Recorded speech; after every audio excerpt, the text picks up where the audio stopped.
Hello and welcome in. Welcome back to the streams.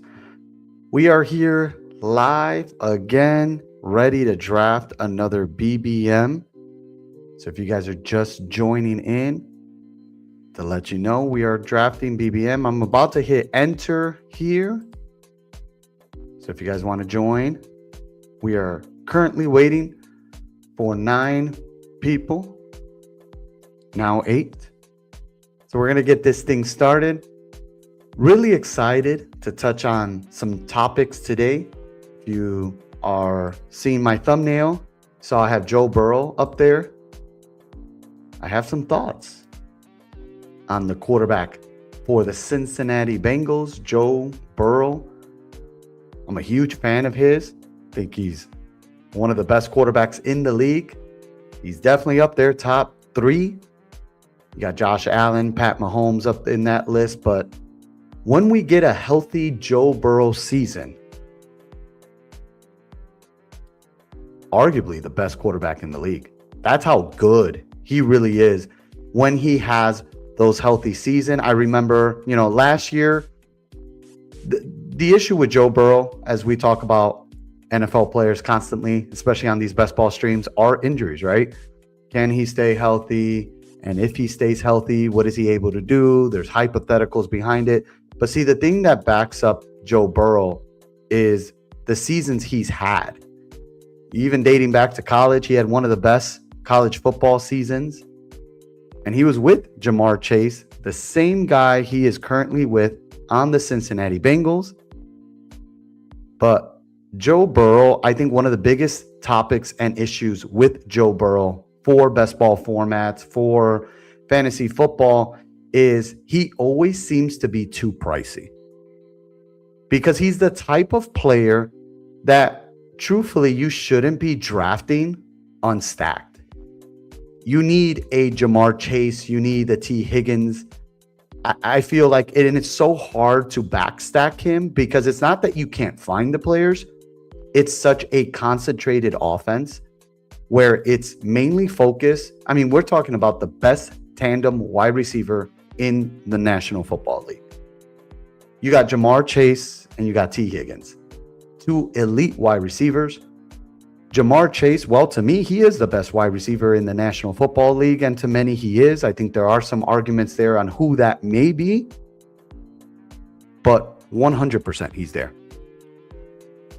And when healthy, we saw in 2024, he led the NFL with 4,918 yards, 43 passing touchdowns, 70% on completion percentage. He posted a 108.5 passer rating. He threw only 9 interceptions.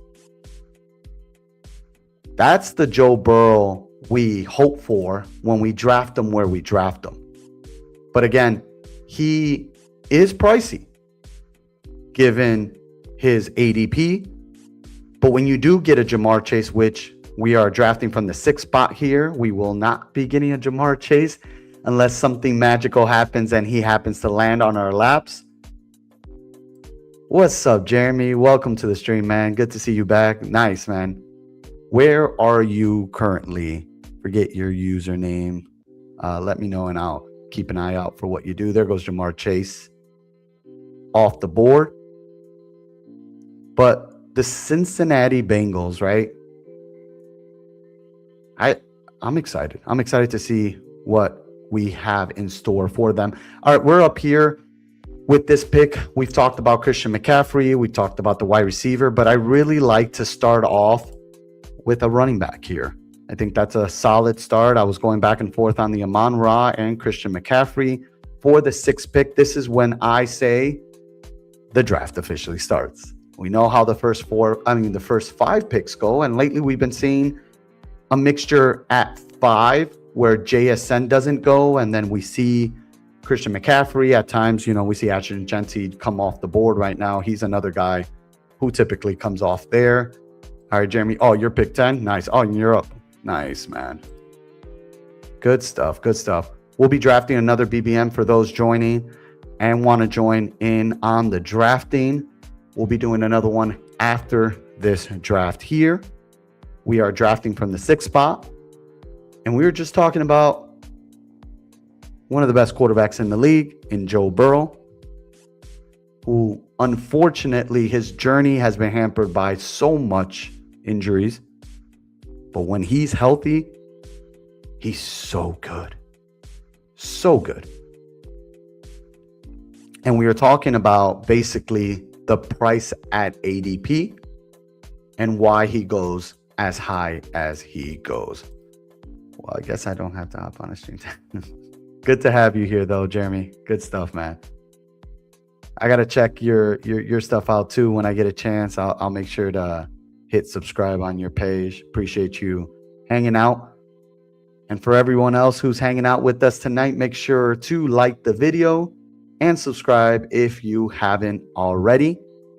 We are about to come up soon here. We started off with Christian McCaffrey. Our guy Jeremy, who is drafting from the 10th spot, started his draft with Jonathan Taylor and Chase Brown. Nice little running back start. We'll see what we go with here. Usually this start right here, I really like clicking Kenneth Walker. My exposure is really high on Kenneth Walker, and I'm happy about that. Derrick Henry and Christian McCaffrey seems like a really nice set there. I think right now, I do have a lot of Kenneth Walker, and I'm perfectly fine taking him, but I do want to start going a little bit with the wide receivers, and I really like A.J. Brown this year. This is a nice little drop. Actually, I haven't seen Kenneth Walker drop to 20 in quite a while. Well, I want to get us a wide receiver 1 here. Try something different. You know, and this is a nice start. JSN and Kenneth Walker is quite the start for sure. I want to do something different. I want to give some, different looks, different roster construction when drafting Best Ball Mania. I have a lot of starts. Kenneth Walker, not as much alongside Christian McCaffrey, but I do have a lot of exposure to Kenneth Walker right now. I want to start adding on to this wide receiver room. A.J. Brown, man, we're hoping he has quite the year with the New England Patriots. A lot of the complaints we've had in previous years with the Philadelphia Eagles, it wasn't that they weren't throwing him the football. His target share was up there, but it was how he was getting the football. And it just felt like it really wasn't working with him and Jalen Hurts towards the tail end. There goes Devontae Smith, someone who's going to benefit greatly with A.J. Brown out. But I am excited about A.J. Brown. He's a little older, but there's still a lot of excitement here. I'm going to go Chris Olave here. You've been watching my streams. I know there's a lot of fear with Chris Olave, another concussion or so. But again, if we're just looking at the talent, if we're looking at the upside from a guy like Chris Olave, the when healthy plays all season, getting him here with the 30th pick seems just right. So I like this start. We're starting off here with Christian McCaffrey, A.J. Brown, and Chris Olave. But yeah, A.J. Brown, Josh McDaniels offense over there in New England. We saw how good Drake May was last season, and I'm really excited for Drake May's future in the NFL. Runner-up for MVP. And if you followed him throughout college, when he was at University of North Carolina, him and Caleb Williams were kind of just locked in as the top 2 quarterbacks if you were following those years while they were in college. And the upside between the 2 guys were just, you knew there was something special, especially about those 2 specific quarterbacks in college football. So I'm excited. He gets a real, true target. And we saw what he was able to do with a lot of the wide receivers that he had currently last season. He had some good one, but no one at the level of an A.J. Brown. So really, really big pickup for the Philadelphia Eagles. Let's see what we got here. We're about to come up. And there is one player I will say I have not been drafting much of, and that's Cam Skattebo. I have not drafted him, but we talk about ADP, we talk about value. I like where we're getting Ladd McConkey. I don't hate a start like this. again, we do these roster constructions, right? You can start 3 running backs, and then the wide receivers tend to dip off. You can start 1 running back and 3 wide receiver, and then kind of see the running back stuff to dip a little bit. But I personally think that the wide receiver route kind of feels stronger right now when you do this, and then kind of adding the running backs here in the next couple rounds feels a lot better. And the first thing you don't want to do when drafting, right, and you're building these kind of teams, you don't want to panic. So not to panic because, oh man, I only got 1 running back. I mean, we got Christian McCaffrey. Another, if healthy, we know the type of season that he carries easily can be a 101, and he has been most seasons. At best, what we're getting from him as a receiver on that team is legit enough to be drafting him where we're drafting him right now. So, love adding Christian McCaffrey to the team. No matter how much we try to do maybe we'll see regression this year, and maybe he won't be healthy all season. That's usually what hurts us in fantasy football. The predicting of injuries, doing too much of that really impacts stuff. All right, we're coming up here. I like the the running backs on the board right now. Especially these 3 that we currently have in front of us. Let's see what they go with in front of us. 2 in. Let's take Travion Henderson. I like this. We have A.J. Brown. We'll see if we get lucky to get a Drake May on the back end here. If not, still like the route we're going with here with the running back and the wide receiver. Nice little stack there. Run game, passing game on an offense that I expect to still be top tier in the NFL this upcoming season. Let's pull up the board here as we're going up. Jeremy said, damn, wanted Higgins to go with my week 16 stack. Oh, I see what you were doing there. Yeah, and you had Chase Brown as well.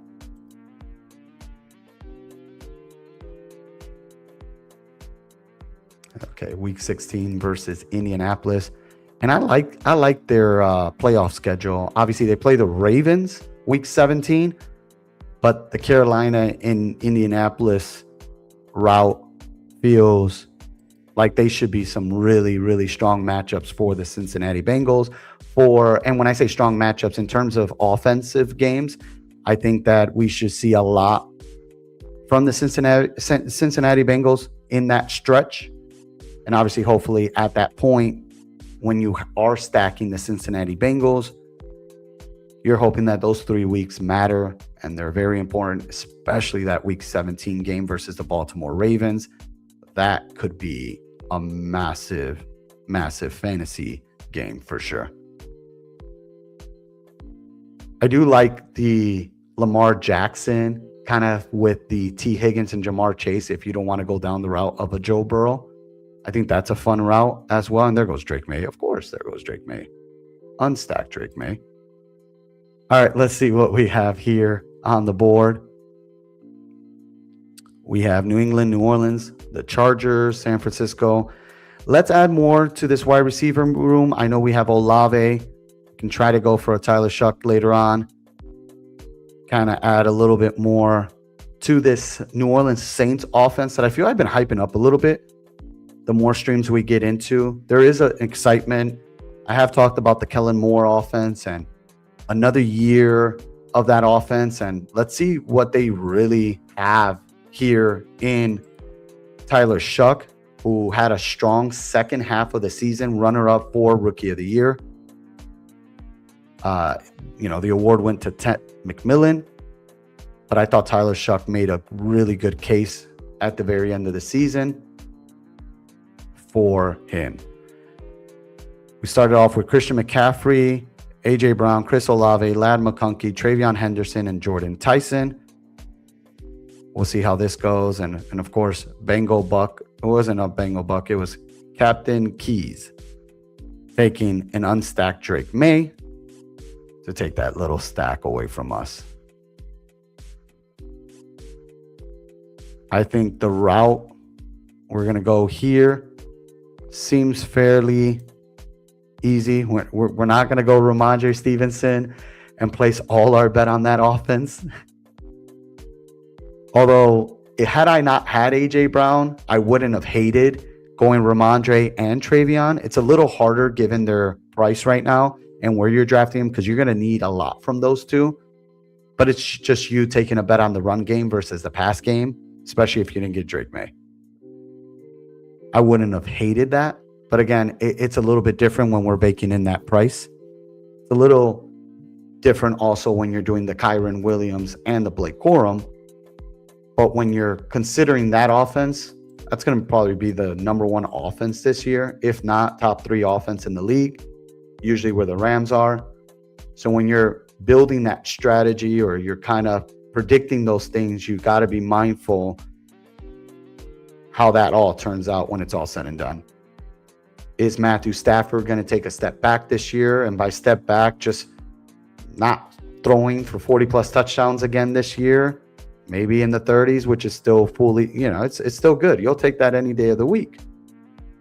But some of those stories you have to kind of tell yourself when you're building your rosters, I think those are important. We're coming up here.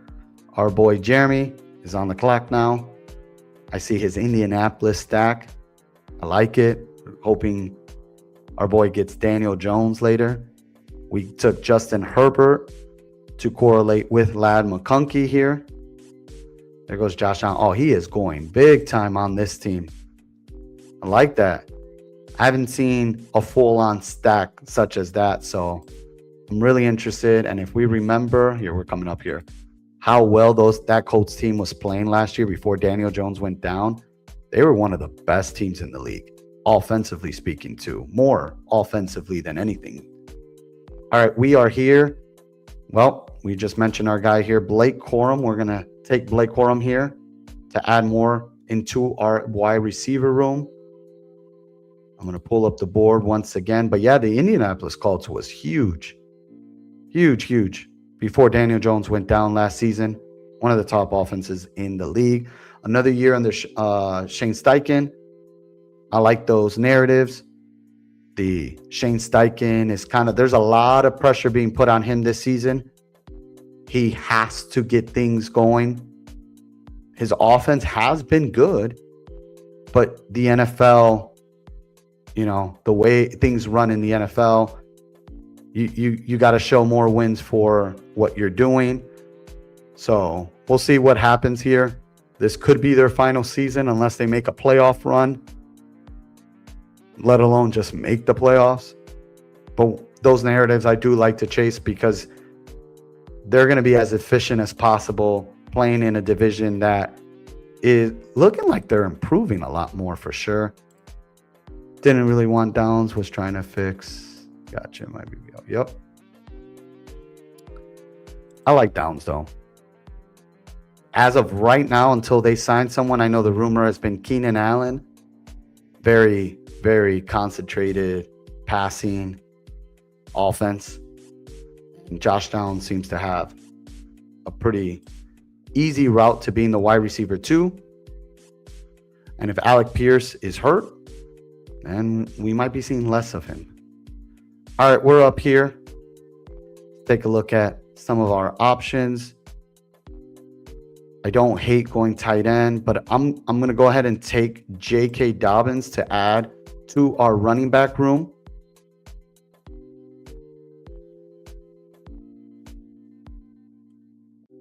I think J.K. Dobbins, when it's all said and done, has a role that you don't have to worry about. Sean Payton loves him.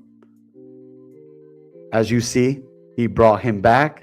So the love for J.K. Dobbins is real. Sean Payton's going to still play all 3 of his running backs, right? As we always expect.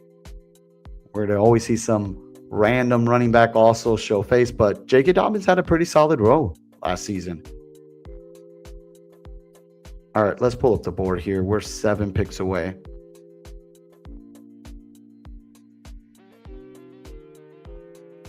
There goes the tight ends, Harold Fannin and Kyle Pitts. That has been interesting for sure.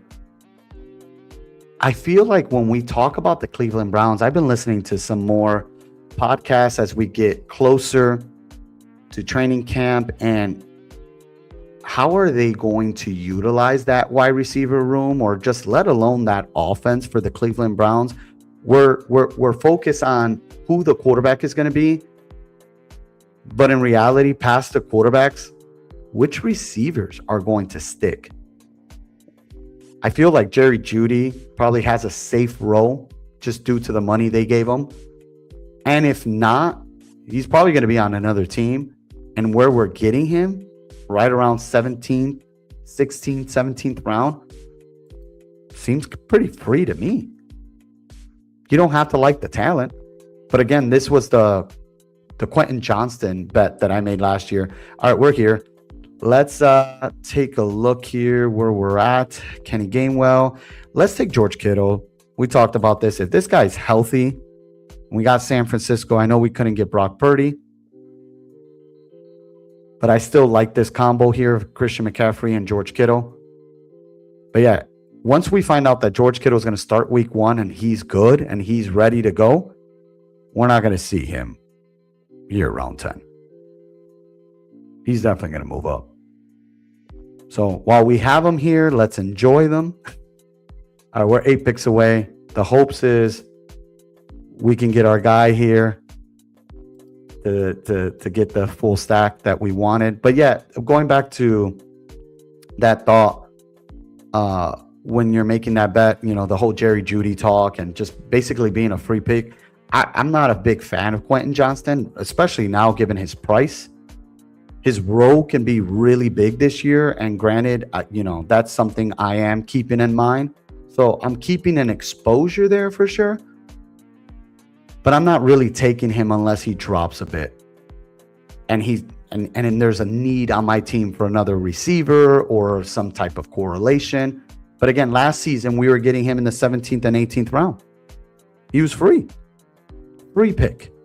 Made way too much sense because you knew he was going to beat that ADP, regardless of what you felt about the talent.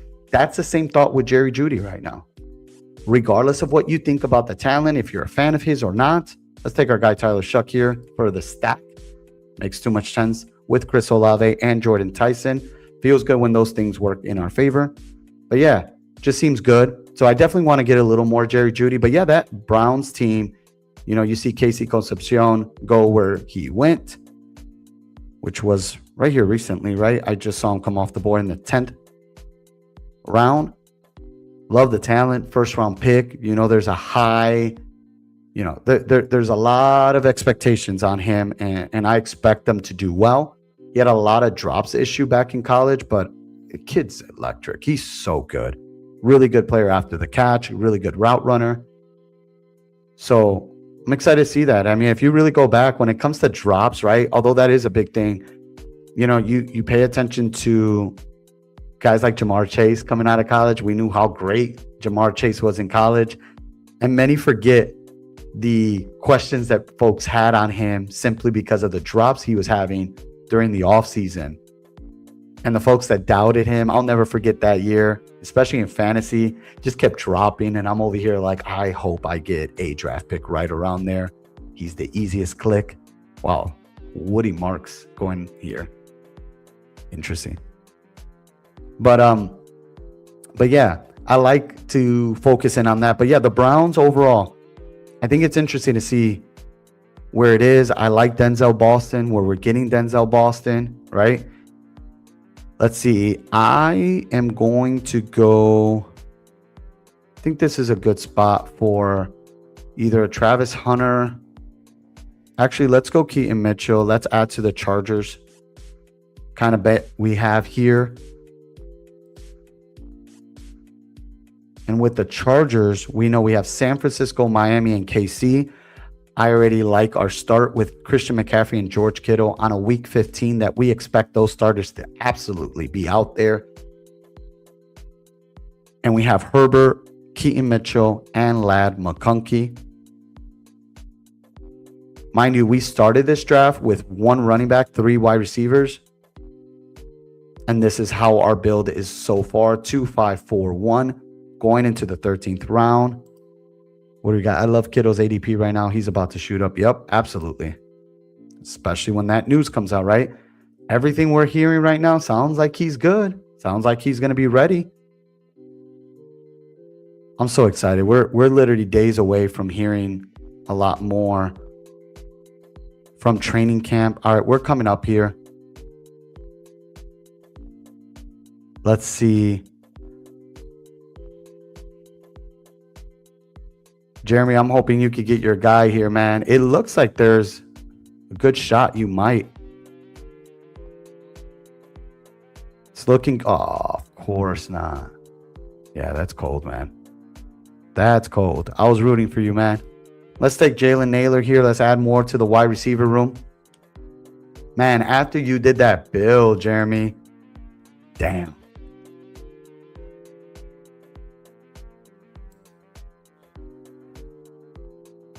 We're going to add Jalen Naylor here.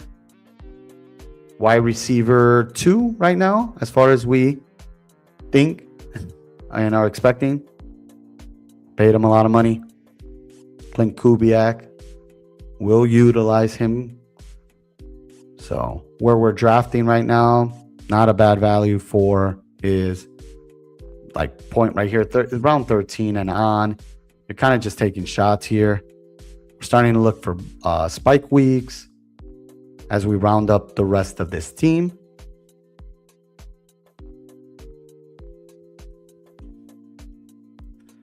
Should have, but oh well. Yeah, unfortunate though when you put all that on him. Well, if a situation like it happened last year, you would still be better off, right? But obviously that's not what we're hoping for. And for that offense to run, yeah. Our boy Jeremy went with Jonathan Taylor. He had Tyler Warren, Alec Pierce, and Josh Downs. And in round 13, someone just picked up their 4th quarterback. Clearly watching the board and said, nope, I'm going to make sure that guy does not get that player. And that's really the BBM streets for you. Folks are paying attention. They just want to make sure your team isn't good enough to compete with their teams. But sometimes I feel like that you kind of shoot yourself in the foot when you do those things. If you've been watching my stream, I have not been a big Gatson fan. But listen, ADP of 148, 163. At this point, when we are looking at options that we have on the board, I think Oronde Gatson is just the right move. Some other wide receivers I like, maybe we will see them on the other way around. But just because I don't like the ADP of a player, and again, if you haven't watched my previous streams, what I've talked about when it comes to this specific team, I would not select Oronde Gatson had I not had Justin Herbert on my team, but I do. So it kind of made sense. But what I've said on my streams in the past has been Oronde Gatson's getting drafted. I mean, he dropped here, but he was getting drafted in round 13. Sometimes at round 12 we were seeing for a while, but you know, he's been right around there in the 113 hole.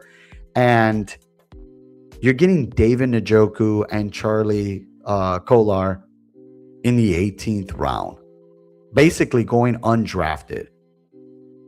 So when you're building rosters like this in best ball formats, I just feel that there is so much more potential and value at getting those guys at 18, which you're taking more of a risk than for 2 tight ends that are going to be playing, especially in a Mike McDaniel's offense where he utilizes the tight ends as well.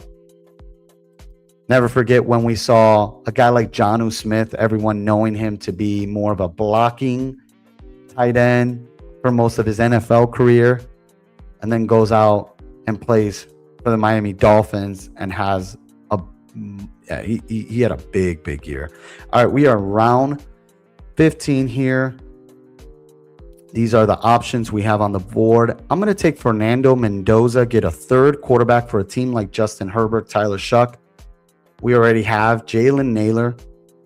So I kind of like this for stacking purposes. I think Mendoza is a solid pick, especially later on in the draft, a guy we fully expect for him to play at some point in the season. And more importantly, when it all matters, weeks 15, 16, and 17, if this team were to advance, which is our hopes, every time we draft, that is our goal. We do have one correlated part to this. We have Denver week 15 with J.K. Dobbins. The other teams are Tennessee and Arizona. Let's take a look here. This type of tight end room, I truly prefer getting a third tight end on this team, maybe even a fourth tight end if we really want to have fun with this. I don't mind our wide receiver room. Could we add more? Absolutely. Especially when we have a stack in Chris Olave and Jordan Tyson. Speaking on the Saints, it's really cool to see. There goes Jerry Jeudy off the board, round 15 there. It's really cool to see Alvin Kamara get some love. He's been a fun click, round 17 and 18. Felt like no matter what, he was going to have a role, if not with the New Orleans Saints, with some team out there. And where you were getting him, it was kind of like he's bound to spike at least 1 or 2 weeks, at the very least. And now Alvin Kamara, you know, as we start getting closer here and I see his name on the board, we'll see if we can get a shot at Alvin Kamara here. He's going to start moving up a little bit more. They paid, I think it was $6 million and $8 million, $6 million guaranteed, and then $8 million with incentives. I can fact check that in a second because we're coming up here on the board. Stribling is dropping, and there he goes, taken right before me. Let's go Alvin Kamara, as we just talked about him. 6 running back room. Now, the only reason why I start doing things like this, I take a look at my wide receiver room, and no matter how many wide receivers I start adding here, I know that the depth at the wide receiver position for me isn't as strong. I have a solid top 3 guys, but if anything were to happen, right, we're depending on guys that we typically depend on when it comes to spike weeks in most cases.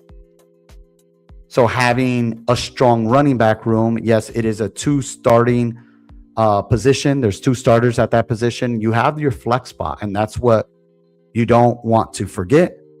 The flex spot is there to help you, right? Kind of, you know, you could get the running back, the wide receiver, the tight end position. So when building lineups, I like to definitely pay attention to not just one position, but find value and strengths at other positions as well. Some do it with the tight end position in hopes that they can offer more. All right, here, right around here, I will say one of my favorite clicks here for wide receiver. I like Elijah Surratt. I think Elijah Surratt is just going to be one of those guys we're really going to be happy with at the very end of the season. I think he's better suited for PPR formats. We're getting him in round 17. I think he should just do just fine. I think he's got a really good shot at having a solidified role. Love some Camaro. Yep. I'm with you, man. But yeah, Elijah Surratt has a clear runway. We have Zay Flowers over there, who's expected to be basically, you know, the alpha of that team. And then wide receiver 2 is really up for grabs, right? You got Rashad Bateman. Heck, you got Tez Walker, who many don't talk enough about. Some have strong opinions about him, but this is a kid going back to UNC. He played with Drake May, but he had, was it COVID ear issue? He's dealt with injuries. He dealt with, there was a lot of things that he was dealing with when he came, when he was in college. And going into the draft, I think that those things kind of stood with him. And we're just waiting to see if the talent is going to catch up at the NFL level. And if so, I think Tez Walker has a really good shot to also stand out. So we'll see how that looks. All right, we are coming up here. I am not big on the Cooper Kupp spot here, but it feels like we're about to take Cooper Kupp. Yeah, it looks like Cooper Kupp might be the best choice here. I don't really want to take too many shots. Again, just given the wide receiver room we have. He's going to have a role like we always like to talk about. I like those role players for a week 18 when you're kind of rounding up a wide receiver like we just built here. All right, we're about to review our team.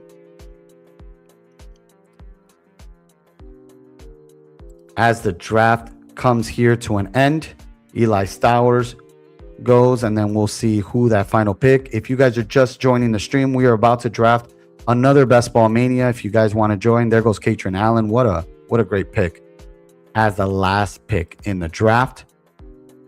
Our quarterbacks is Justin Herbert, Tyler Shuck, Fernando Mendoza.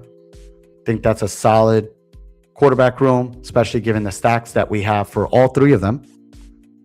We have at running back Christian McCaffrey, Travion Henderson, Blake Corum, J.K. Dobbins, Keaton Mitchell, Alvin Kamara. Really strong running back room, in my opinion, and I think that this is going to be the anchor of the team. We're hoping that more likely on a week-to-week basis, one of these guys have, some exposure to that flex spot. At wide receiver, we have A.J. Brown, Chris Olave, Lad McConkey, Jordan Tyson, Jalen Naylor, Elijah Surratt, and Cooper Kupp. I think we did a pretty good job here, getting this wide receiver room in shape. At tight end, this is where it feels a little bit light, because if we don't get good news on George Kittle, we're depending a lot on Oronde Gadsden early on into the season. So I would say the weakest point right here that hurts right now is that tight end room. But that's the team. I think it's pretty solid. We're about to get into another BBM here. Just missing May. Yeah, man. An unstacked May went like 2 picks right before us. No fun. No fun at all. All right, y'all. Let's hop on to another BBM. I'm about to hit confirm. We are waiting for 6 people. If you guys want to join, feel free to hop in. We are doing a Best Ball Mania.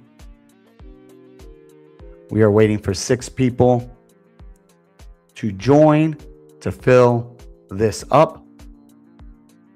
But yeah, I thought that was a pretty solid team. Charger stacks, always important. I've talked a lot on this stream about the Saints. Really hoping that works out. I like going with teams that not everybody's in on. Usually that exposure helps. I mean, if we get lucky and get the season that Clint Kubiak was the OC for that team, they were one of the best offenses in the league as well.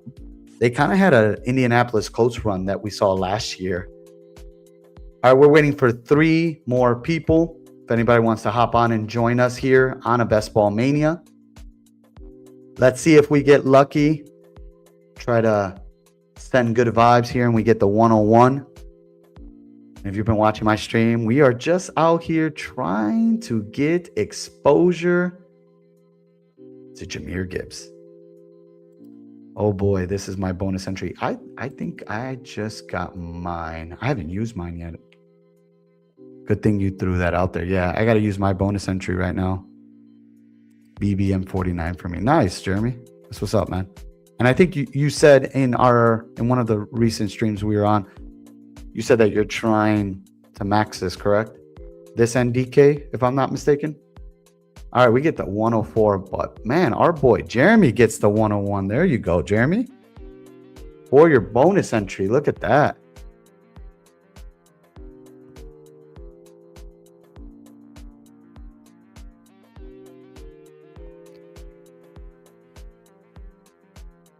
Oh yeah, this is quite the room. Got a lot of badges here. Ton of badges. First 5 picks, we already know how it works. And from the looks of it, we are getting a Chase or a Puka Nacua. And I'm perfectly fine with either or. And maybe because of the thumbnail we have, maybe we get lucky and get Chase. And we try to build a stack there. We were talking about Joe Burrow early onto this show. kind of the case for him. There goes Gibbs. There goes Bijan Robinson. There goes Chase. It's going to be a quick draft, I hope. Puka Nacua, come right over. Welcome to the team. Let's pull up the board. Ooh, and there goes Genty. This is what we were talking about. First 5 picks. We know how it usually goes. But Genty has typically kind of jumped in there. And then JSN goes 6. Rarely have I seen JSN go past 6. So we'll see if we see something different here. And there goes JSN. So for this draft, I mean, it really did start at 5 with Genty climbing up. But if you have the 7th or 8th pick, you're kind of happy there with the Christian McCaffrey click. Not a bad click at all. We took him last draft with the 6th overall pick. And there goes Christian McCaffrey. So we start off with Puka Nacua. Can't be mad when you get a Rams player. Again, predicting right. They could very easily be the number 1 offense. They are the best team right now in the National Football League, especially with the additions they've made on defense. Adding Myles Garrett. And guys, isn't it crazy for those that are following? Aaron Donald may be back. That's insane. Aaron Donald and Myles Garrett is just so unfair. And I don't care how long he's been out for. It's only been a few years. Aaron Donald's probably one of those guys that you could just literally can hop off the couch right now and come into the league and be in the best shape ever. I mean, we see him in videos all the time. He's better. He's in better shape than most people in the NFL right now, and he's been out for a few years. Adding Aaron Donald with Myles Garrett is not fair. I feel bad. I have a lot of friends who are Niners fans. I have a friend who is a Seattle Seahawks fan. I'm sure they're not happy at all. Looking at that team over there. That is insane. Given how good they already are on offense and adding those guys. But yeah, that is the word. That is what we heard. I know today I saw Ian Rappaport. Let me actually pull that up. I think Underdog also tweeted that earlier today from Ian Rappaport. But yeah. Let's see here. Making sure we have. I know I saw something. Aaron Donald has a real possibility to unretire and return to Rams. He's pushing workouts to see if he can return to playing shape before deciding. Insane. But if you're a Rams fan, I am sure you're happy there. I got JSN at 9 in a BBM today. I was so shocked. Wow. Oh, that must have been a fun team. Who was your and what's up, Sean, by the way? Thanks for hopping on the stream. Welcome back, man. Who were your first 3 or 4 pick? That's insane. JSN at 9 is really nice. All right, we're here on the board. See who we're gonna take here. Let's go with our guy, Brock Bowers. Brock Bowers just makes too much sense at 21 there. 2 guys who can absolutely go off. Hampton on the way back. Nice. That is a unique, very unique, well, maybe not too unique, right? Because you can kind of get Hampton in the back end. But still, man, JSN at 9. Yeah, that's the lowest I've seen him up to this point. I haven't seen him past 6. And I thought 6 was more of a shocker at the time. That's fun, man. Good stuff. Congrats.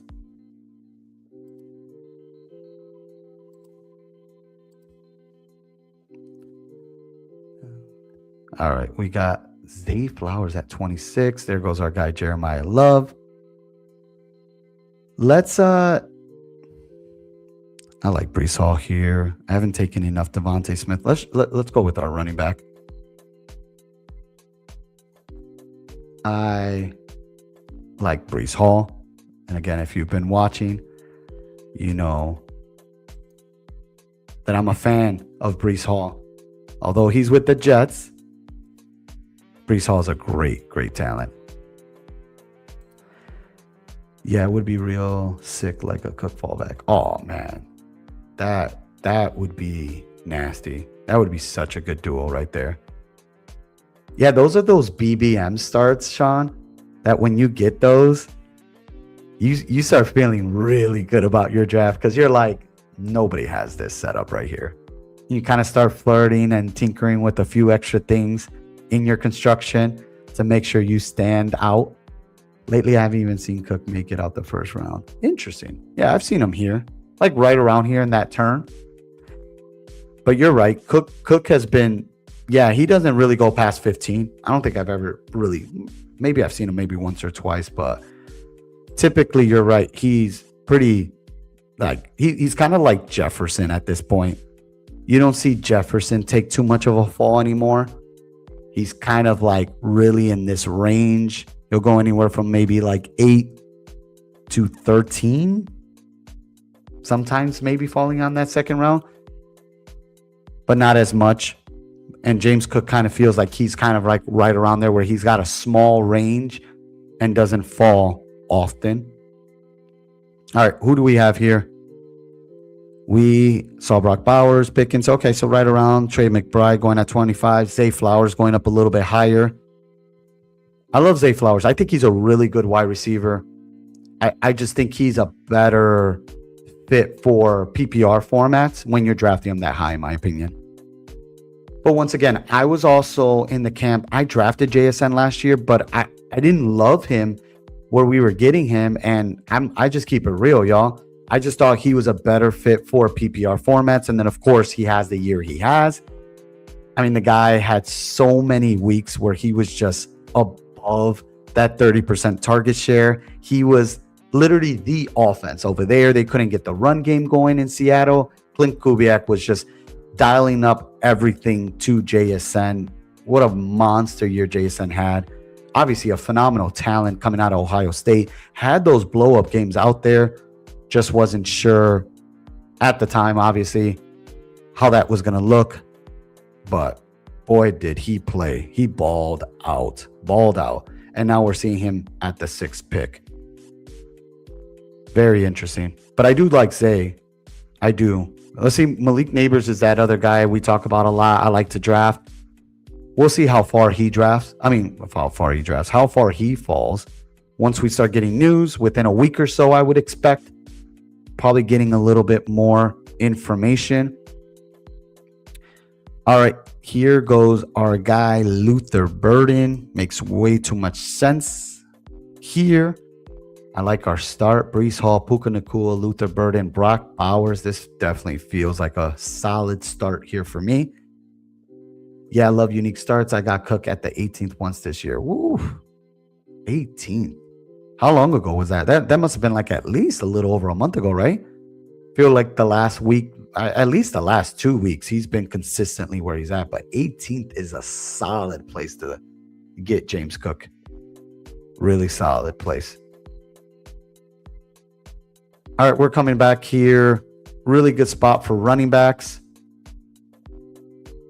Davante Adams is there. Don't mind clicking him. Would prefer a running back here. There goes Swift off the board.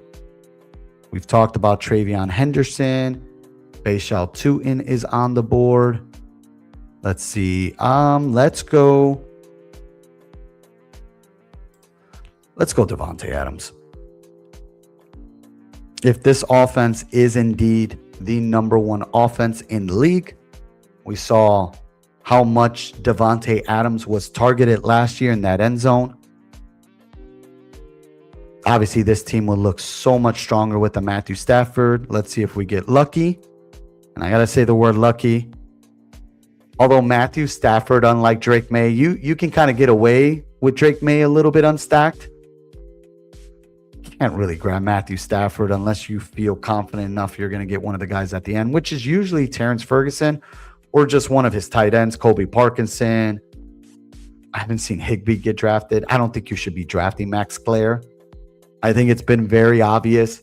We've been hearing word from Sean McVay and such. They've been all talking about Max Clare is going to probably be redshirt, technically this year. Learning, there's so many tight ends in this. I mean, we'll see a few spots this year where you're going to see him out there on a few plays, maybe something designed for him. But this feels like the year for Terrence Ferguson. Been drafting a lot of Terrence Ferguson. I'm excited to see a lot more Terrence Ferguson this year and how they utilize him. I feel like they got very specific tight ends in terms of blocking and kind of the roles that they have. Terrence Ferguson is a weapon. He's a weapon for Sean McVay. And if you look back to what Sean McVay was trying to do the last couple seasons, especially in the draft, from all the reports we were hearing, he was very high on Colston Loveland. That was a team that was trying to get back in the top. They were trying to trade for him. And then if you remember the Brock Bowers year, all the word out there was that they were trying to move up. The Raiders weren't nudging at that point, but they were even trying to go higher than that. It was between them and I think the Denver Broncos, which, go figure, Sean Payton going after a tight end like Brock Bowers, especially if you go back and remember how he utilized Jimmy Graham, which was amazing. Damn, must have been on DK. Can't find it in BBM. Possibly, yeah, that sounds more right. But I'll tell you what, James Cook, one thing that no one is talking about James Cook, and we got to see it a little bit last year, is it's his receiving profile. We weren't seeing much of it in the NFL. And I think this year we're going to see more of James Cook catching out of the backfield. I think that's going to be huge.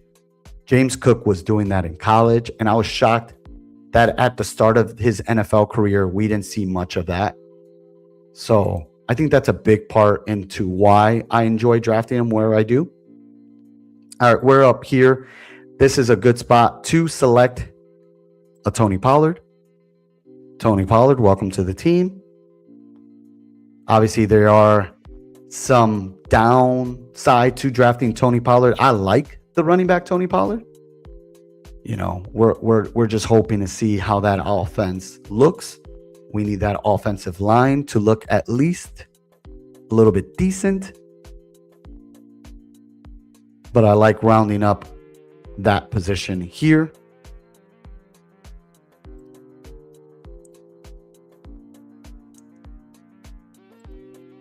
All right, we are up here. Usually the click I like here is, we got Tennessee. Let's see. I'm just gonna go with DK Metcalf. I have not been drafting a lot of Mekhi Lemon. I prefer him. He's another guy I prefer on DraftKings at his ADP price. I'm not as in love with him on Underdog given where he's at, and kind of avoiding that. I like Alec Pierce there. I still like DK Metcalf. I know a lot of people are out on DK Metcalf due to Aaron Rodgers and not being able to throw the ball with, his deep throwing, just like how he used to be back then. But he's a yak guy, and he's a guy that you can, dump the ball off 5-10 yard line and he can take it far out. I think Mike McCarthy finds a way to utilize him. Just think back to who the offensive coaches have been, especially last season for the Pittsburgh Steelers under Mike Tomlin. You had Arthur Smith, and I felt like Arthur Smith was trying a lot with Aaron Rodgers, and it just wasn't working. And I think now the marriage between Mike McCarthy and him, given their history as well, I think it's going to be important here. I think it's going to be big. Thoughts on BTJ this year? I think I'm fading unless I get him late in a redraft league. I'm all in on BTJ, man. I'm not out on him. I love Brian Thomas Jr., but for best ball, I think that if you're out on BTJ, you should absolutely be drafting a lot more Parker Washington, or at the very least some Jacoby Myers. You should have a lot of exposure, because here's the thing, that offense is good. That Jacksonville Jaguars offense is good. They showed you that last year. We've already seen that sample from Liam Cohen, the offensive mind over there for the Jacksonville Jaguars, their head coach. So we know what he's capable of. And that offense was really buzzing. But yeah, I like BTJ, man. I'm big on betting on the talent. The talent is really good. And we finally got to see a good version of Trevor Lawrence last year consistently down the stretch for fantasy purposes was huge, which is why folks are drafting him there where, you just saw him go right now in the 7th round. Felt like you were getting him cheaper last year because everyone was scared. What was he going to be good? Is he going to do what, there was a lot of question marks around him. But right now, the word that we're hearing, right? And that's kind of that's all we can follow right now, right? Is the news that we're getting. Everything we're hearing is good. It sounds really good. Him and BTJ have been working out together. They've been practicing together, been kind of trying to get this, kind of this connection going. And if that connection comes close to what Mac Jones and BTJ had his rookie season, it's going to be great. And Trevor Lawrence is more talented than Mac Jones. He's got a better deep ball for sure, too. All right, we're here on the board. Here goes our guy. We got to add a little more to our running back room. Let's get Blake Corum. Just crazy. Blake Corum has been shooting up the boards already. I think people are finally in on him more. We've talked so much about why I'm in Blake Corum and just given where you're drafting him versus where you're drafting Kyren Williams, especially in best ball formats, and how much they share that backfield. Feels like Blake Corum is just the right click right now, in my personal opinion. I think he's good. And I think he's a good player. And I think that he offers things on a team that's going to keep him on the field more often than not. So I like taking Blake Corum where we taking him. I'll check my exposure in a little bit, but yeah, I have a ton. I have a ton of them. All right, we are coming up here. I think this is just one of those times where you make the right pick. I usually like going Michael Pittman Jr., but I don't want to have too much of that. We have Puka. We have Devontae Adams. Let's just take our guy Matthew Stafford right here. Just a bit above 5 spots. I think it's perfect. For sure. Got to take Stafford with the next pick. Yep. And we did that right there. Made too much sense. And I got Blake Corum on there too. Can't forget about that. Took Loveland for that stack. Forgot I had McBride, super elite tight end, I guess. Yeah, man. I've done the Colston, Loveland, and Brock Bowers. Most people don't like going the tight end route, but I think that if you can figure out a way to build that team, you're in good shape. Now, I would just keep it there, in my opinion. You can go third tight end. I mean, that's really up to you, but I feel like when you kind of have those type of duels, your expectation then becomes, I need one of those tight ends to be, first off, I need both tight ends to play really, really good. And I need the other tight end to stand strong so he could take my flex spot every week. And then your wide receiver just stays with their 3 starters, and then they kind of rotate. And then it makes your team kind of round out really good. But again, your story that you're telling yourself when you're building those teams is that those tight ends need to absolutely crush, which is why I've taken a lot of Loveland and Brock Bowers starts. That's the goal. That's the bet. That's the bet you're making right there. But I like what you got here, man. Jahmyr Gibbs, Rashee Rice, Trey McBride, Colston Loveland, J-Mo. Man, oh man, that week 17 is nice. Gibbs, Williams, you're talking about with someone like J-Mo, that's pure upside right there. Monster games he can give you. Then you got Colston Loveland and Caleb Williams. And you got Kyle Monangai to round things up too. Yeah, you're pretty set up there for week 17. Speaking of week 17, the Rams, we have Dallas week 15, Seattle week 16, and Tampa Bay week 17. Would be nice to start taking a look at who we have out there to kind of get these stacks going. Let's see what kind of rounds up what we get here. Romeo Dubs, we have. I think this is a really good spot for Mason. Kind of like Mason over here on Underdog, especially if he really does take on the majority of the workload in that backfield. I think this is a really good spot. Get him in, and there goes Jordan Mason. You can't speak too early on these guys. All right. We can add to our wide receiver room. I think Romeo Doubs is a really solid pick here. We can go quarterback. Kyler Murray is there. Let's go Romeo Doubs. Let's see where we're at. I have some options here. I want to add a little bit more to this wide receiver room to feel a little good. I think Romeo Doubs has a solid, we know he's getting paid. I expect him to have a solid role out there in New England. That nice setup.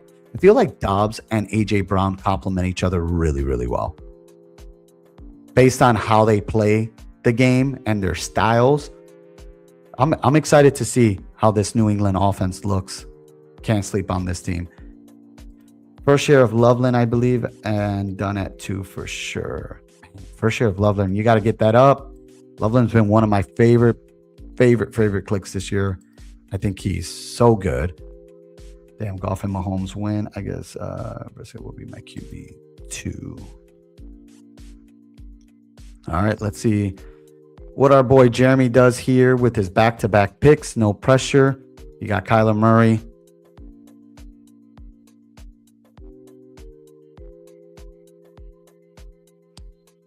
Another route you can go, Jeremy, late in the draft. You can go Brissett if he's there. But, the famous ugly click we've talked about here is the Carson Beck route because you know he's going to play. One way or another, he's going to play. All right, I think this is a perfect time to go. Let's take Malik Willis a little early here. He just has a better fit for what I need to do in this quarterback room when you have a guy like Matthew Stafford. I don't want a guy like Tyler Shuck there. I don't want to force trying to get a stack for him later on. Devon Bailey and Jawan Johnson. This quarterback room needs a little bit more versatility. And I like the profile on a Malik Willis. And then also not waiting out, given that we're in the corners here, with our 4th pick. We don't want to wait too long on the quarterback position. Malik Willis is the kind of player that you can stack later. There's a ton of guys you can stack them with, especially at the tight end position. But I also think Malik Willis is also the player where he could technically go unstacked on your team. So I thought he fit perfectly for what we were doing there.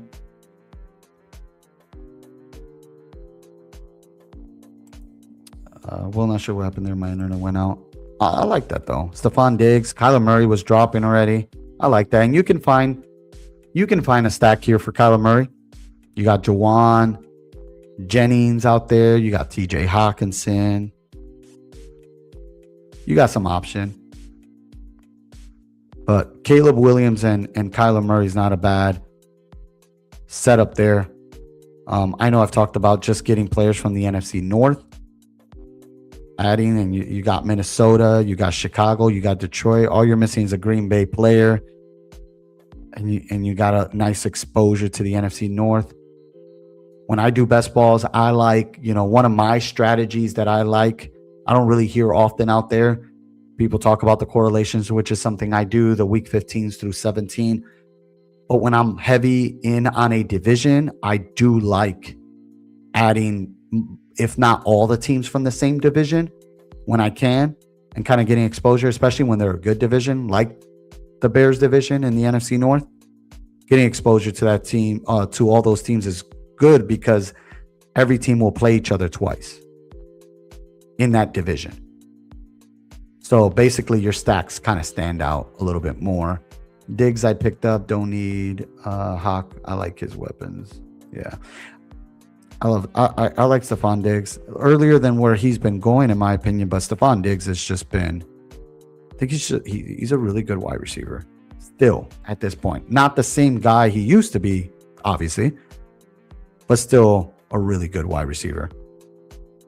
All right, we got Matthew Stafford and Malik Willis, Breece Hall, Tony Pollard, Blake Corum. You got some options here. Dallas, Seattle, Tampa Bay is basically the route to go. Let's go with our guy, Keaton Mitchell. Add a little more to the running back room. Little upside there.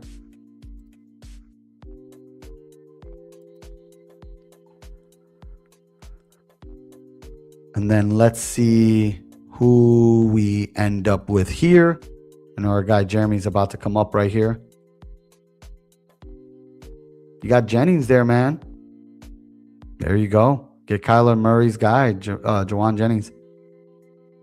And by guy, I mean for his stack. I have no idea if they've gotten any connections over the offseason.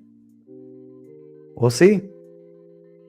He'll be playing opposite of Justin Jefferson, so that should work well for him. I think if Diggs and Debo were on a team, no matter the fit, are probably going in rounds 8, 10. I could see that. I don't know if that high. There goes Jalen McMillan. Of course. Let's see here. That kind of threw off what I was going to do. Well, let's just take Daniel Jones. This is a team that I feel strongly needs 3 quarterbacks. And as we get to the options later on, I'm not too very fond of, and I feel like I could do more with these kind of quarterbacks in this room. But yeah, going back to what our guy Sean said here, I think if Diggs and Debo were on a team, no matter the fit, are probably going in rounds 8 to 10. For sure, I feel that about Stephon Diggs. It really just depends on their fits, right? Where do they end up? Are they going to Washington? I don't know if Debo will be back in Washington, but where does Debo end up? If he goes to Indianapolis, I'm really intrigued to see how that looks. But ultimately, it just depends on where they go. But yeah, these are the kind of players that we know who they are. So yeah, I can see that, because a lot of the wide receivers we're selecting right around that 10, 12 round, none of them really, I guess outside of Matthew Golden right now, has that potential to be possibly the number 1 receiver on their team. Possibly in that range. Guys like Romeo Doubs, Wan'Dale Robinson, a lot of those guys are going to have a solid role on their teams. They're just not set to be the number 1 guy. Although Romeo Doubs has been that guy for Jordan Love for a few years, but you got A.J. Brown there. He's not surpassing him unless something were to happen to A.J. Brown. Let me pull up the board here. Alvin Kamara, round 13. Look at that. If that's what we're going to start seeing, glad that I took enough of him down here where we did. Not saying he's a bad pick, but that is a lot higher than where we were getting him. I love Debo in Miami. I think he fit well. Man, does Miami want to get a guy like Debo right now? It just feels like they really want to lose games. I don't think they're trying to win games at all. They are definitely going to be a team that we should be seeing drafting in the top 3 next year. We'll see. I mean, unless Malik Willis shows out and they feel really good, maybe Debo does make sense for them. All right, here. We are coming up here. Think the route we should be going here is our guy Tyler Algier. We got our Jets guy, so week 15 correlation there. I'm at 41%. Ooh, I need him to move up. Yeah, I don't think I'm not at 41%, but I'm up there again. I'll start pulling up some exposure shortly here. Just a dump and run game. Man, that's what he ultimately became more of when Derek Carr was there. I don't know how that looks now with Tyler Shuck. Remember Travis Etienne, right? Not Etienne. Has a similar profile because he's a really good pass catcher as well. So I don't know if we see that much of him, but where we were getting him, great value. All right, let's go. I think it's a good spot for Stribling. Let's take Stribling here. And then there's some option that we're on the board. But yeah, no, I'll take Stribling. For the wide receiver, then we got him. And yeah, I like that for San Francisco Rams, same division. Let's see what we have coming up here. Fernando Mendoza goes. Let's pull up the board. We got 15 picks before our pick here. Jeremy taking our guy here, Adonai Mitchell.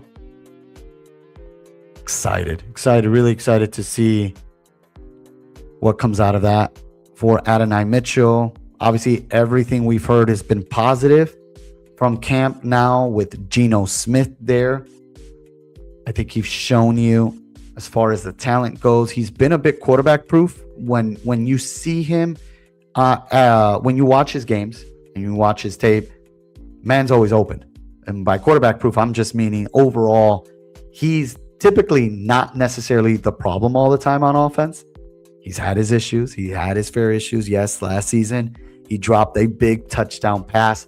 As far as being a guy who just constantly gets open, if Geno Smith is anywhere near what we saw when he was back with Seattle, I mean, that's huge. That's huge for a guy like Adonai Mitchell. So they should be connecting.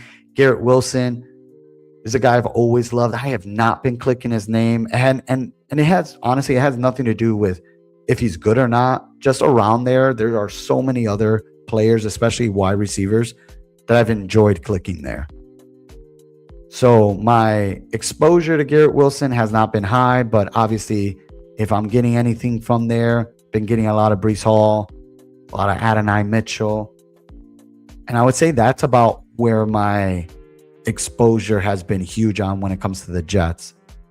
Taking some Kenyon Sadiq, not fully in love where we're drafting Kenyon Sadiq.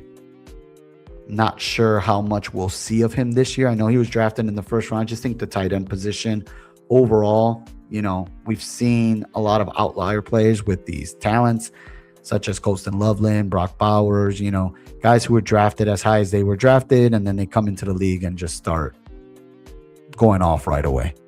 In most cases, it takes them time. My top 3 drafted are Kittle, Spears, and Bo Nix. Nice. Who out of Denver are you getting a lot to kind of pair along with Bo Nix? Who's kind of like your highest exposed receiver?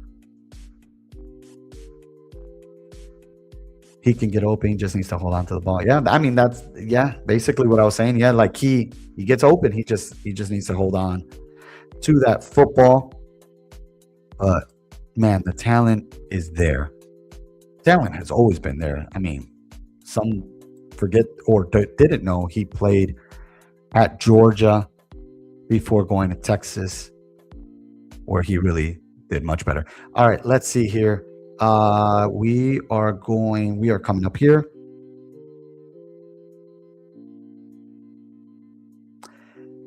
I'm trying to see here. We got 8 seconds. Wow. The tight end room has just gone down. Really bad spot. Man, in round 16 too, because guys like Ferguson and such are gone.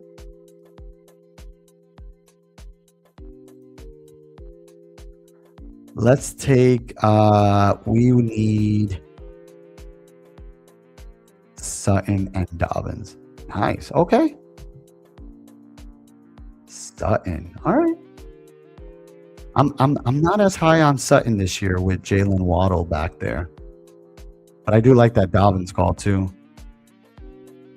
where we're getting him. All right, we got Jadon Blue, who just went off the board. I was trying to get some correlation here.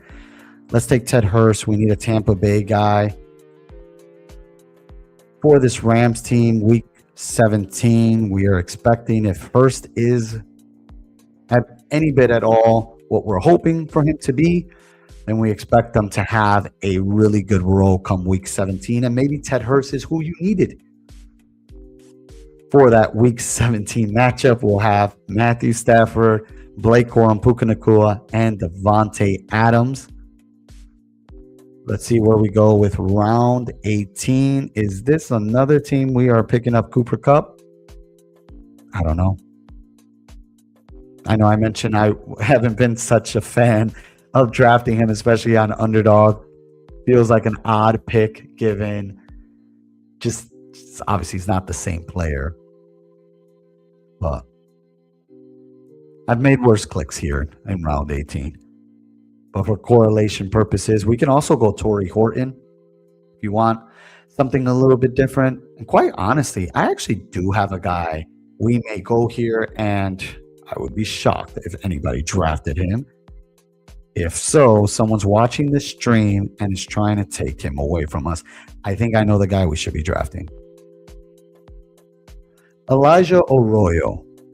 We need a Seattle guy for the correlation with the Rams. Seattle's in the same division, like we talked about, the San Francisco, the Rams, Seattle, and kind of just adding more into that. We even added Arizona here, so I kind of like that addition. I think I'm trying to sell myself a little more on Elijah Arroyo. They got AJ Barner, but they were really high on this kid.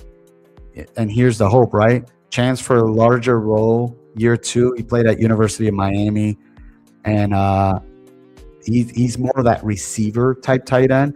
It says here, Arroyo will enter training camp as a candidate to secure an expanded role on offense with the Seahawks. Justin Mello of USA Today reports. Arroyo is expected to see more opportunities after catching only 15 passes for 179 yards. AJ Barner remains at the top of the depth chart, but Arroyo's athleticism gives him a path to increase usage to tight end. You know, there was something very interesting. I heard Mina Kimes on TV talk about this. I think it was on ESPN NFL Live. And she mentioned just kind of like the personnels that they run, a lot of 2 tight end sets, and they were very successful last season. And if so, they're doing this and they're going down this route again. I mean, this is where we're expecting and hoping to see more of that. And then when you look at the wide receiver room, if I'm not that high on Cooper Kupp, then we got to look at a younger guy who might give that. And then our tight end room being what it was, kind of like Elijah Arroyo. And it kind of, you know, obviously not kind of, it makes you very different when building a team like this. So kind of like what we did here. I like that, just being a little bit different, getting a little correlation, right? We got the only thing we weren't able to get was the Dallas player. But for that correlation, I liked it. I'm good for one more BB after if you want. Then I got to get some work done, Jeremy. Yeah, you know what? Let's go ahead. These have been going a lot quicker than I expected, obviously. Let's see here. We are going. So Kean Coleman is the last guy taken there. Our quarterbacks are Matthew Stafford, Malik Willis, Daniel Jones. Running back, we have Breece Hall, Tony Pollard, Blake Corum, Keaton Mitchell, Tyler Algier. At wide receiver, we have Puka Nacua, Luther Burden, Devontae Adams, DK Metcalf, Romeo Doubs, Deshaun Stribling, Ted Hurst. And then at tight end, we have Brock Bowers, which is the only guy that matters in that tight end room. Then we got Pat Freiermuth and Elijah Arroyo. Things got really thin at the end there. Let's see. I should have I don't think I've used my promo yet. See if I can pull that up here. How do I pull up promos? Oh yeah, I got it right here. I think I got the promos. Yeah, right here. Look at that. I'm ready to go. All right, if you guys want to join another BBM, this will be the final BBM of the night. I'm going to do it for our guy Jeremy here, who's been hanging out with us on the stream. And if you guys are hanging out with us, just hit enter. We are waiting for 5 more people if you guys want to join. Thank you so much for those who are hanging out and those who just joined the stream. Make sure to like the video, subscribe if you haven't already. We are currently waiting for 5 more people. Jeremy is in. That's what's up. Let's see if we can get another team rolling here. This would be the final BBM of the night. Hoping for the 101, just like our guy Jeremy got there. And get some more Jahmyr Gibbs exposure. Don't want to be left out of that. Absolutely do not want to be left out of that. We are waiting for 5 more people as we are here. But yeah, it's been interesting. Let's see, while we wait here, let's see if I can pull up on another screen here while we wait.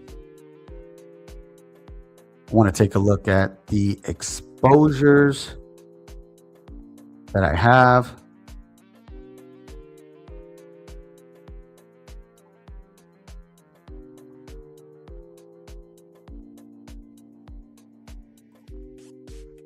How many people we're waiting here for? 5 more people. Yeah, we're still here at the 5 mark. So yeah, if you guys are joining the draft, feel free to jump in. All right, we're going to talk a little exposure while we're at it. Exposure. Let's look at the so Blake Corum. We were talking about Blake Corum, right? 22% currently of Blake Corum. He's my second highest running back player that I'm exposed to. I got a ton of Jonathan Brooks. How do you get them to send your opponents just play a lot? No, that's not what it is. There was a promo this week that they were doing for the fast puppy, slow puppy, and the BBM. They mentioned if you drafted 4 BBMs. So a lot of these promos, when they happen, you got to hit start within that day. And if you miss that, then you're not able to hit, kind of get that promo. So hit start before the end of that day. And then you got like 4 days, I think, if I'm not mistaken, to draft 4 BBM teams so they can give you a 5th one for free. And I think the fast puppy was like 3 teams, and then the slow puppy was something like that. So I was able to kind of hit those. And then the other one, I actually have not been able to draft any eliminators. So that's like one of the other promos that's out there. Just keep looking. Not sure if anyone gets them. DK does a lot of underdog look under promo. Yeah, DK has been doing a ton of promos as well. So I've been hitting those as well. Even if I don't even get a chance to, I've been doing a little more slows over there. But I've been trying to hit those promos as well. But yeah, Blake Corum. We are waiting for 3 people, by the way. If anybody has joined our stream and wants to join us for a BBM. So my top 3 exposed. Oh, there you go. Alvin Kamara is my 4th highest exposed guy, Jeremy. I got 20% of them currently right now. And then my 3 top quarterbacks exposure to are Caleb Williams, Tyler Shuck, and Patrick Mahomes. Tight end, Colson Loveland. Yeah, Colson Loveland is like one of my highest exposed guys. Terrence Ferguson is up there. Yeah, really interesting when you look at that, right? All right, we're waiting for 2 more people. Yeah, accepted them all by having used them. Yeah. There was a few good ones this week. I know I just ended up with a free entry to the what is it, $25 what is it, the Millionaire DK entry over there. Warren and McBride are my tight ends. Also, you basically been hitting, you've been paying a little bit more for tight end, BBM only for me. Gotcha. Yeah, and that's a different strategy of drafting too. When your exposure is high, I would say if your top 3 exposures are guys in the top 100 for tight ends position, that's a very unique way of building, in my opinion, because most times than not, most people don't want to pay the price for a tight end. Up top, we're waiting for 1 more person if anybody wants to jump in here. So yeah, most times these tight ends, these folks, they wait a little longer for them. So I think getting them early and trying to build something different really kind of makes you a bit more unique once we get into these pods, once the regular season starts up here. All right, we are in. We're about to find out what spot we got here. Did not get the 101. My guy, another 101. Jeremy, this is your night, man. I'm over here trying my hardest to get a 101. And there you go. Another Gibbs. Nice, man. Congrats. I'm over here hoping. Yeah, we're going to get the 101. We're going to get the 101. And my guy, Jeremy, back-to-back drafts, gets the 101 in the same drafts we're doing. That's what's up. All right, we got the 8th pick. We'll see what we do here. Let's see if I see a few familiar names here. Yeah. I remember there was a time where Knights, you didn't see as many badges. Yeah, not the same anymore.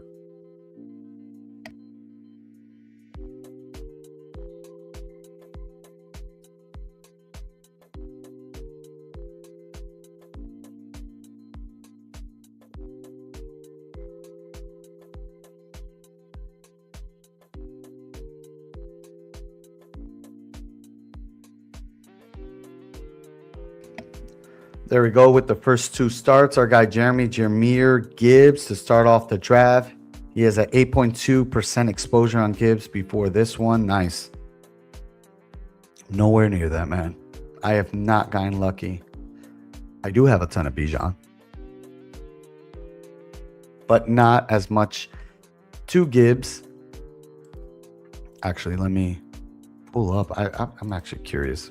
How much Bijan do I have right now? And we're coming up here. I think we're going to try something different here, given where we're at. I'm hoping we get our guy here. Not sure if Amon-Ra falls to us here. If not, there goes Amon-Ra. So Jonathan Taylor, this is a really interesting point to be in because I have been taking him, but he's not a guy try to get a lot of exposure to. I think right here, when we're going back and forth, we're just going to get our guy Ashton Genty, because I think this is where he should be getting drafted right now, given what we're expecting from him. Let's see what we have here. My percentage right now, again, your luck comes with the 101, right? No, this is pre-best ball draft. I do not want pre. I need the NFL season. All right, exposure. There goes Taylor and Jefferson up there. Bijan, we are looking at Genty. We're at 15%. Pretty solid. Yeah, see? Bijan, Jeremy, I got 12.8%. Not getting lucky with that 101 at all.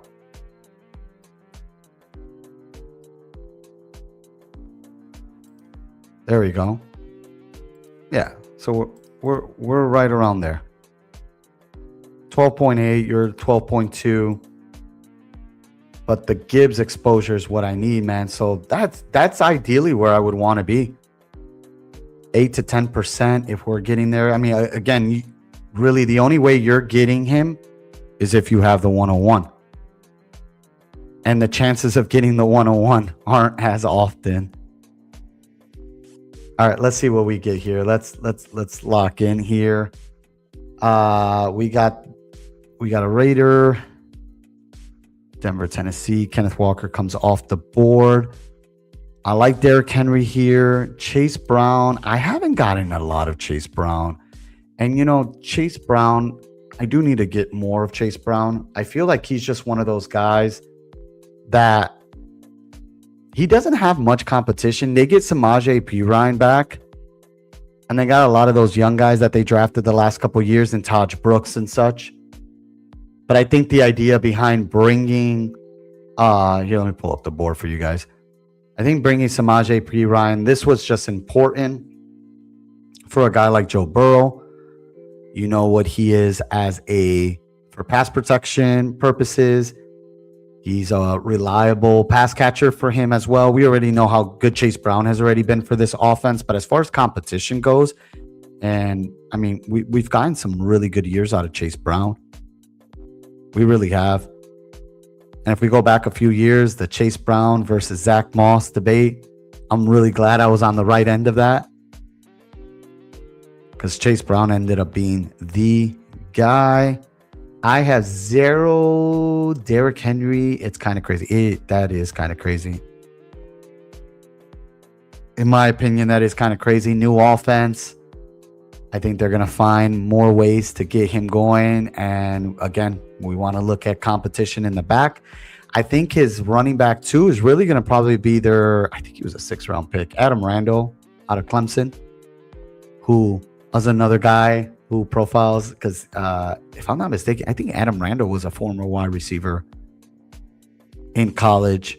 But anywho, he's a guy who was drafted much later. They like him, but I think Derrick Henry, he's another guy like Christian McCaffrey, right? We constantly are, most people are trying to predict that this is the year he regresses, blah, blah, blah, blah. And we go down this rabbit hole. I think the best thing you can do at this point, draft these guys. And if it happens, it happens, right?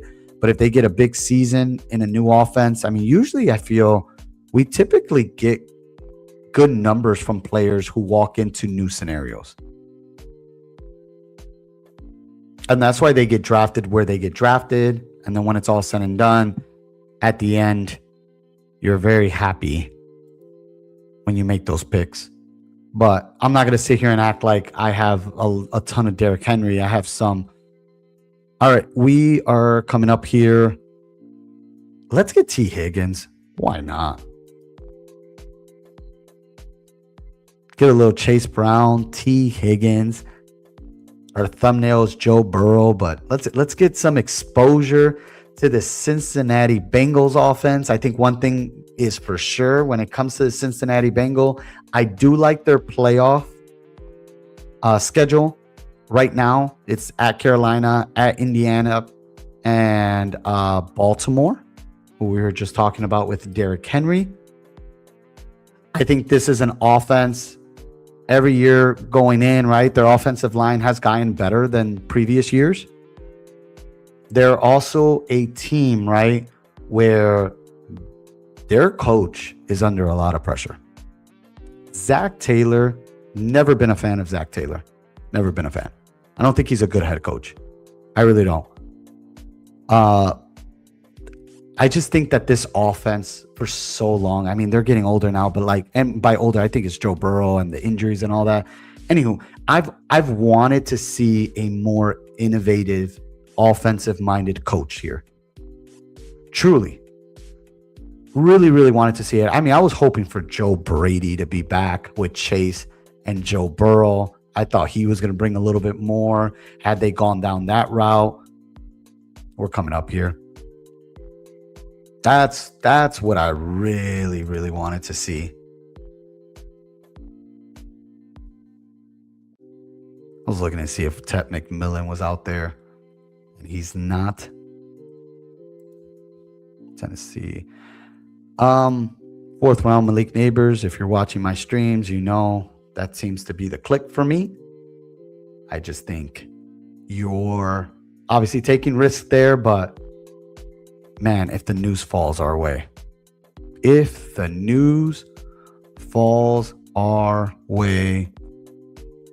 we are selecting them in a really good spot. And overall, I still think a fourth round Malik Neighbors is a solid Malik Neighbors for BBM. I mean, not necessarily BBM, but just best ball formats.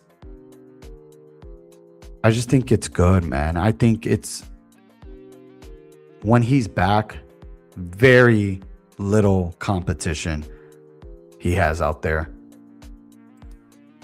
Just got my first George Pickens share. Wow. Yeah, man. George Pickens, another guy in a really good offense. And we saw the type of week spike. We talk about spike weeks, right? Coming from a wide receiver, we're getting in the second or third round, right? Mostly second round. Elite stuff. Really, really elite stuff in an offense I expect to be top 5 going into this season. Hard not to want to click that name for sure.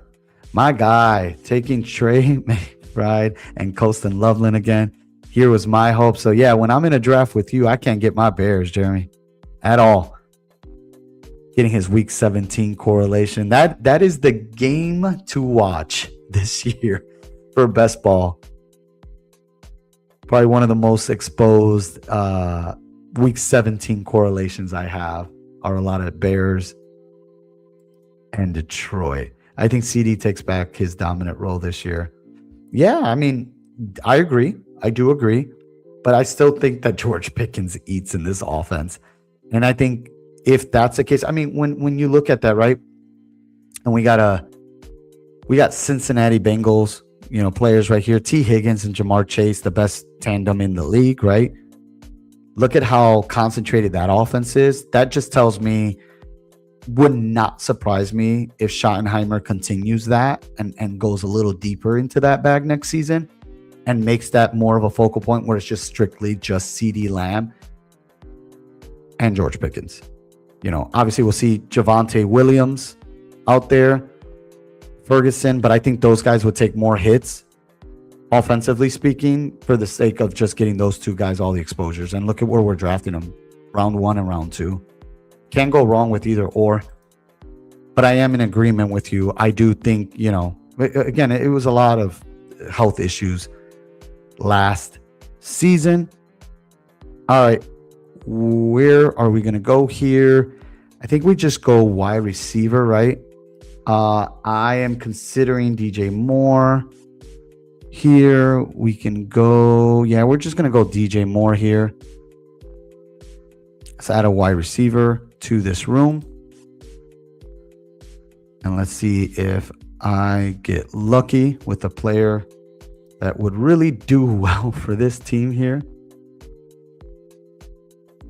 Rome. No, I like Rome Odunze here too. Just kind of, I'm just going based off a little bit of what I'm building here. But yeah, Rome's not a bad pick there. I like Carnell Tate a lot there as well.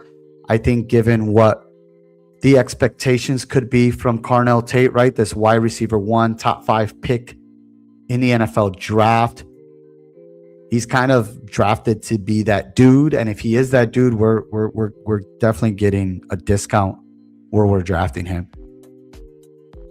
And I think Carnell Tate has a more NFL ready kind of build coming out of college, where I think he walks in and performs a lot quicker than some may. We get Warren taken there.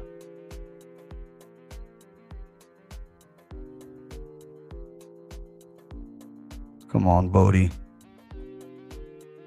What are you going to go with? I'm just going to queue him up. There we go. We're going to take Joe Burrow. Get our cover boy added with Chase Brown and T. Higgins, which is perfect there. I do love my playoff stacks. Rookie of the year in Carnell Tate. I don't see why not. I mean, I could see him take that. I'm more into the Jeremiah Love Rookie of the Year right now. But I think the guy who's going to probably be the favorite, and rightfully so, depending on how many games he plays this year, it's going to be Fernando Mendoza. I'm big on the talent overall, NFL-wise, right? Just speaking, I think Fernando Mendoza is going to be good. I really do think. How good, we'll see. But I think he'll be good enough to kind of make that case this year for that Rookie of the Year. But again, we don't know what the real plan is going to be in Vegas for him. How many games does Kirk Cousins start this year? But I'm curious what the odds are. And by the way, what's up, Andrew? What are the odds right now for Carnell Tate? He's probably, I'm assuming Mendoza might be the favorite, maybe followed by Love.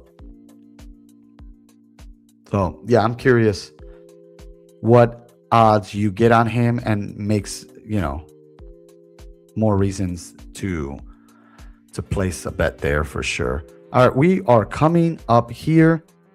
Chuba Hubbard just went off the board. My God, that was someone that would have just fit so perfectly for the stacks that I was doing with Carolina. Let's see who we can go with here.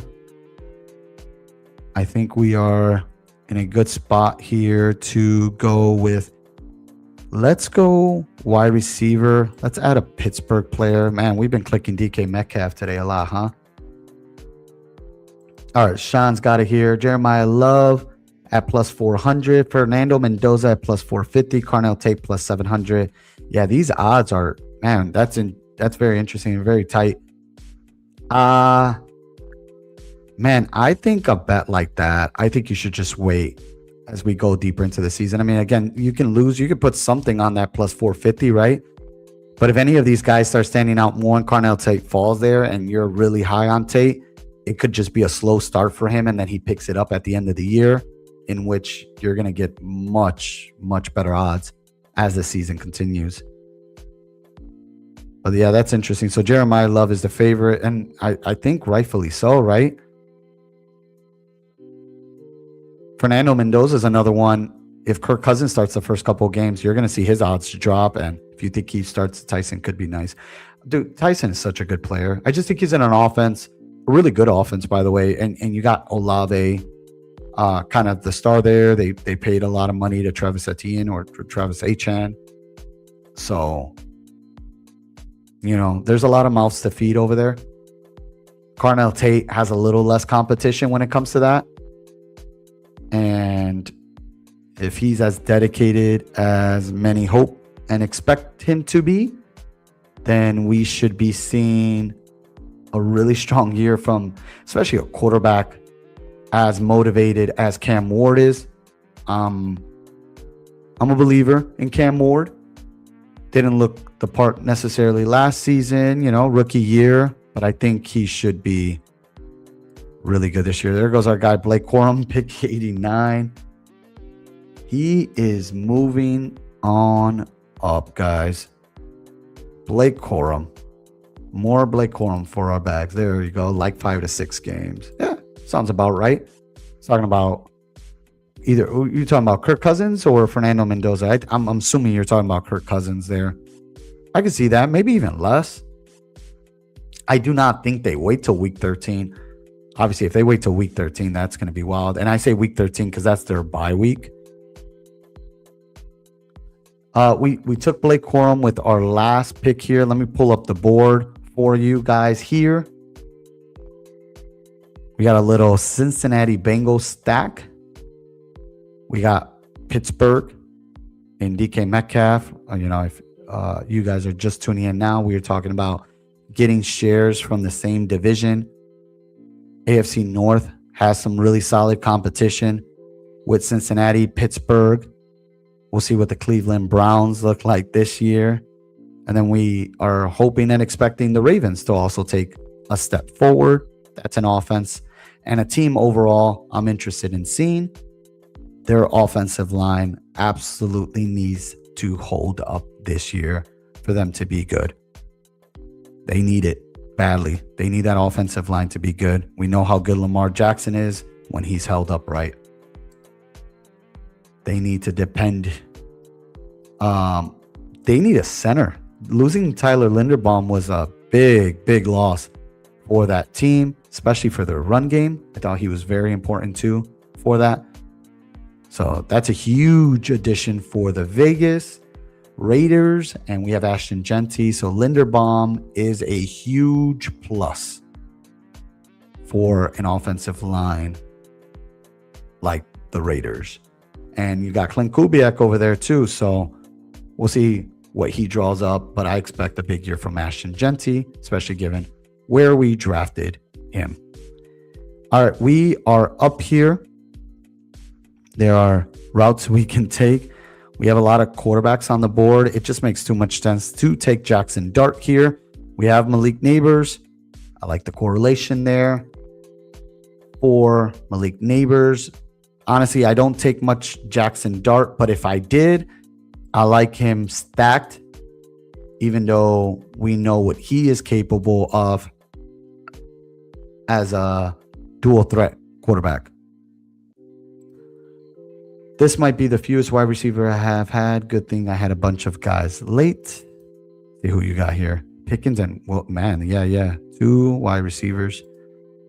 If they lose the first game to the Dolphins, they might throw Mendoza in right away. The only thing I have to say against that is when you have a guy like Tom Brady in that front office, Tom Brady may be way against that. I think they're just going to be a little bit more patient at that. And maybe your 5 to 6 games prediction may be true.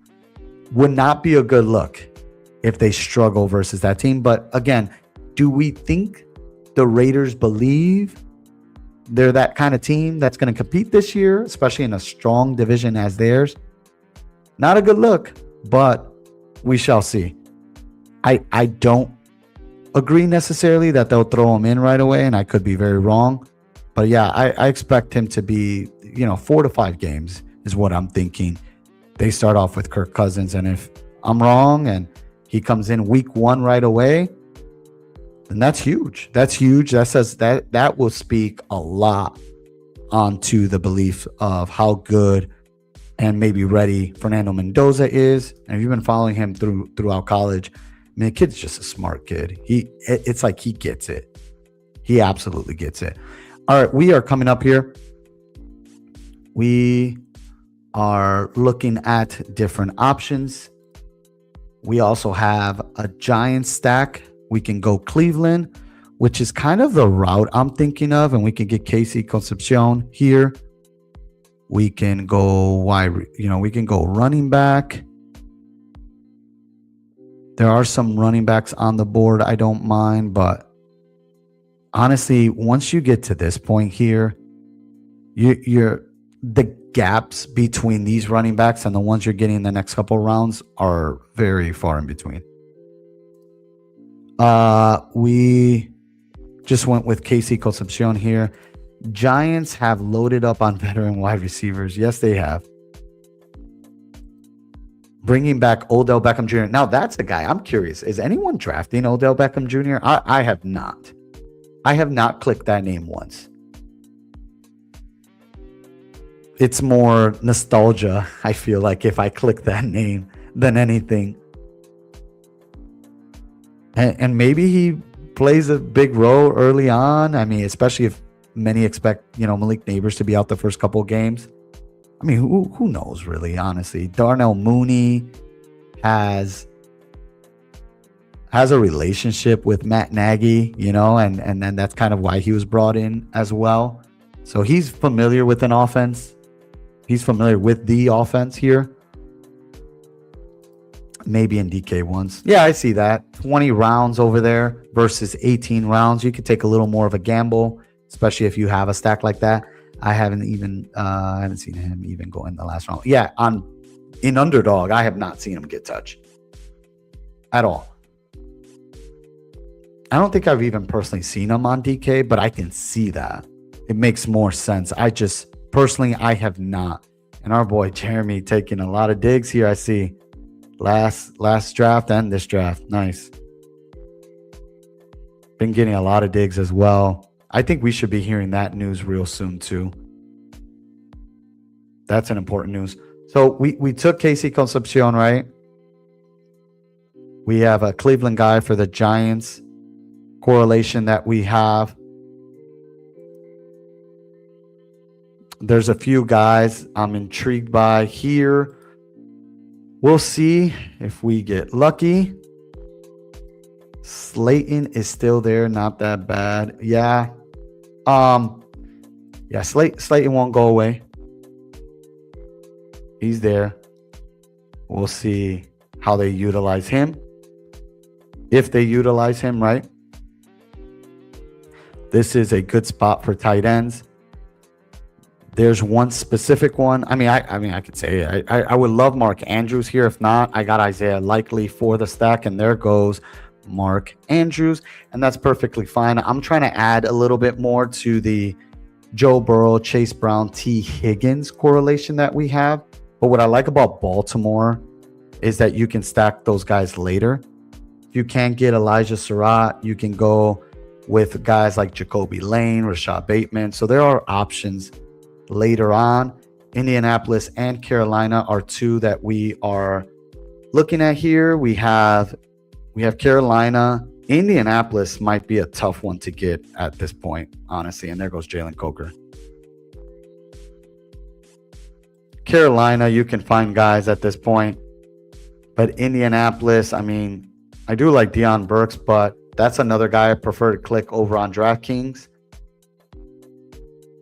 I think he can get, a role this season, especially if they don't sign one of these veteran wide receivers that are available. The Deebo Samuels, the Tyreek Hills, the Stephon Diggs.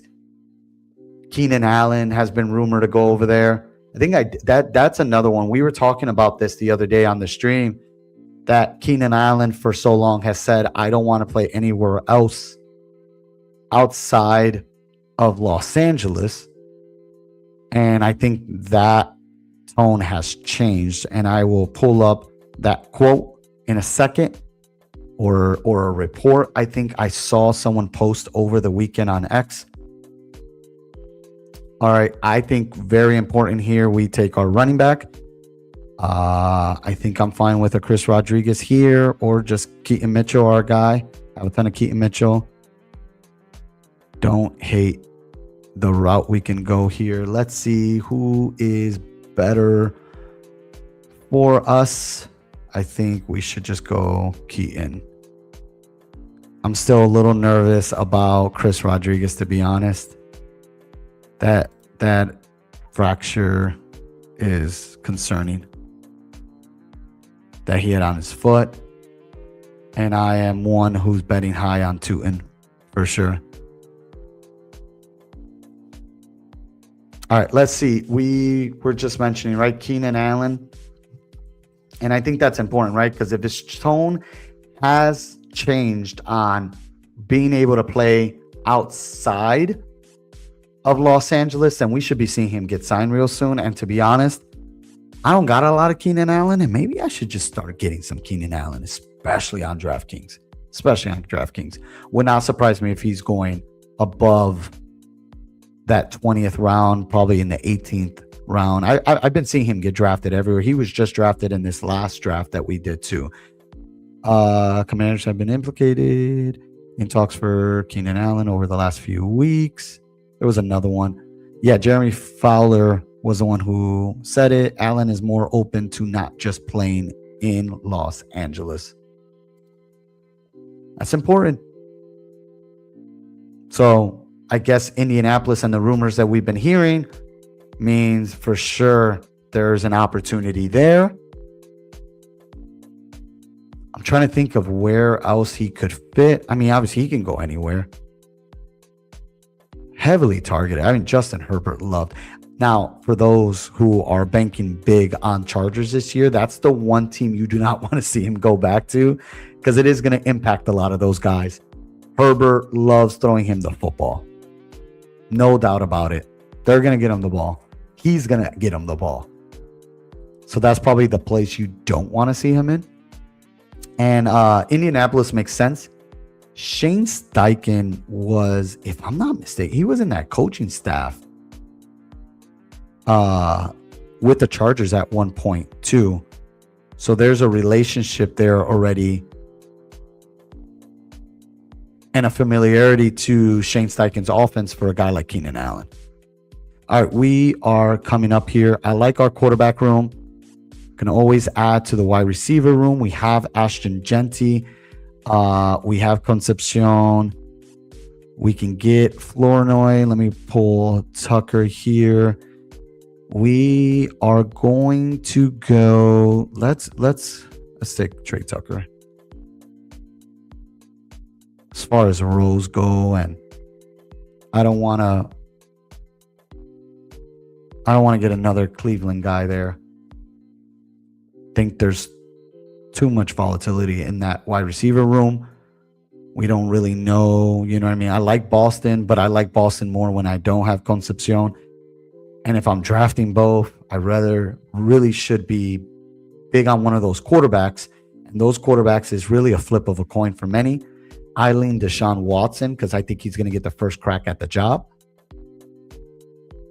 So I'm interested. I'm interested to see how that plays out and how that wide receiver room plays out. They brought guys over there. You know, you got Isaiah Bond, who didn't have a whole offseason last year. He can easily creep up there for that team. All right, we are coming up here. I think this is a good spot, like our boy Sean was mentioning earlier. I think this is a good spot for Deebo Samuel if he doesn't get taken here, and he did not get taken here.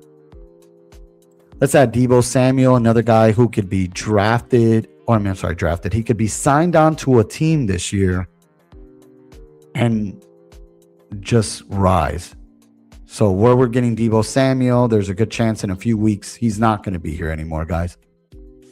Heck, we just saw Alvin Kamara, who just signed a contract. That's all he did. Signed a contract, which matters, right? And he moved up a few rounds already. News matters. News absolutely matters in the NFL and for fantasy football. Any type of news. We were just talking about the infamous Jamar Chase camp news. Oh, concentration issues, dropping too much of the football. And people were scared to click the name in the first round. They were clicking him, but he was dropping a little bit more where he was projected to go. That all plays a part. All of that plays a big part. All right. We are coming up here in 9 picks. Let me pull up the board for you guys so you guys can take a look at what's going on in this draft. Thank you guys so much for those that are hopping on and hanging out with us tonight. If you've been hanging out with us all night long, I appreciate y'all. I will be back tomorrow night. Ideally tomorrow night. I'll be honest, I'm going to go see The Odyssey, which I'm really excited to go see. I'm a big movie guy. I'm sure as we continue to stream throughout the year, we could talk a little bit more on movies. But yeah, I'll be seeing The Odyssey. That is a 3-hour movie. But when I do get back, the goal is to hop right in a draft. So make sure you guys have those notifications on. I will keep you guys posted. If not, for sure, Saturday I will be on and continue the streak of drafting more best ball manias. All right, we have a New York Giants stack. We have Neighbors and Isaiah Likely. And then we have our Cincinnati Bengals stack here as well. We're about to come up here on the clock. I think this is a good spot to add to our tight end room. I like Gunnar Helm. I like Greg Dulcich right now. I think Dulcich has a pretty good role from what we're hearing. He doesn't have much competition at the tight end spot. They do bring in Darren Waller. That could change things a little bit. But again, we're also dealing with a new offensive-minded coach over there in Bobby Slowick. He's a new OC for a team with a defensive-minded coach in Jeff Hafley. So our team right now, as currently constructed, we got a 2-4-7-2. Where did Alvin Kamara just went? Nice. So round 15. See, this is what I'm talking about. We were kind of getting him 16, 17, and he's starting to creep up. I think last draft he went in round 15. So he's shot up a ton. All right, we're coming up here in 4 picks. I think a guy that would make sense on our team right now would be a running back. And I think the route I'm intrigued by going here, I say we should do Jadon Blue. We need a Dallas for our Giants stack. We got 3 Giants guy. Jadon Blue would just seems like the right fit given our running back room as well. So here's to hoping he's there when we draft next. Usually not showing my cards early on just in case we don't have other people who are in and we do have no idea. There goes Sean Tucker off the board. Let's take Jadon Blue here. There goes our correlation for week 17. At the start of round 18, I got so much Kamara. He was like Kay Allen for me last year. Nice. Yeah, nice, man. I love that. Round 18 value, Alvin Kamara, keeping you strong for sure. I think another thing with that is when we're drafting guys later on because news hasn't really hit, it's kind of just staying with that exposure and not also trying to jump on wherever they move up unless you think that the price is right for them. If the price is right, then it doesn't hurt to continue to get those exposures, right? Or keep those exposures going. But nothing better to have it where you do have it right now and kind of just pivoting to somebody else, another click you probably weren't clicking at that point. I think that's also a solid route to go. All right, we are here in round 16. We're drafting. We got 2 more picks to go. We are looking at some of our stacks. I think a lot of the hard ones are Cincinnati. You got Chris, was it Brazel? Not the biggest fan of his, a kid from Tennessee. But I've clicked his name a few times. And then we have Carolina, Indianapolis, and then Baltimore. I do like some of the Baltimore guys. I think that might be the route we go here, depending on who's out there right now. I think we can absolutely land a Baltimore guy, possibly in round 18, depending on if one of our guys is there at 17. And I think I'm going to go down this route we just finished talking about, because I like this idea of Keenan Allen. I might take him here in round 17. Might as well look it up because he's a little bit lower there. But yeah, he's a guy, right? Like, he goes somewhere. He goes to a team like Indianapolis.